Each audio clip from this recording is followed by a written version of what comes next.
जी, इधर बुलबुल दो जोड़ा आन के बैठ जाता था। एक दिन मैंने अनार काटा, थैली पे रखा, वो एक दिन खा के चला गया। फिर ऐसा फिर एक दिन आया, फिर उन्होंने खाया, फिर चला गया। फिर एक दिन फिर आया, फिर खाया, फिर चला गया। उसके बाद वो आए, इधर आन के उन्होंने घोंसला बना लिया। उसके बाद मैंने भी उसके उधर ऊपर प्लेट रख दी।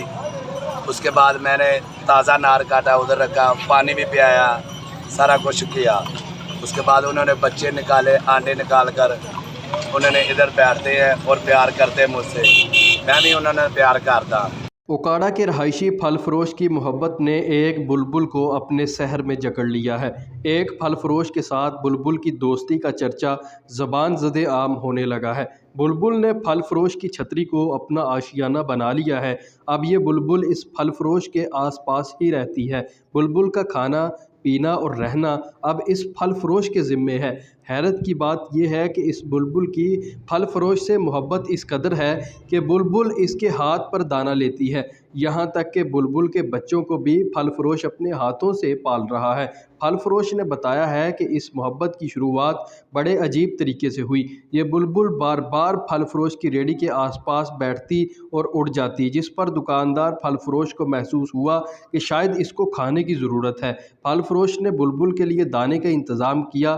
दाना लेने के बाद बुलबुल दोबारा उड़ गई। चंद लम्हों बाद फिर से फल फरोश की रेहड़ी के आसपास उड़ने लगी।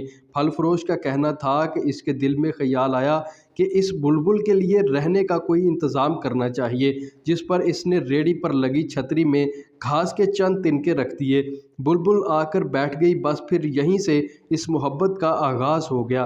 बुलबुल ने बच्चे दिए और फल फरोश की छतरी अपना मुस्तकिल घर बना लिया। इस फल फरोश की छतरी में रहने वाली इस बुलबुल को देखने के लिए सैकड़ों लोग यहाँ का रुख करते हैं और फल फरोश और बुलबुल की मोहब्बत को देखते हैं।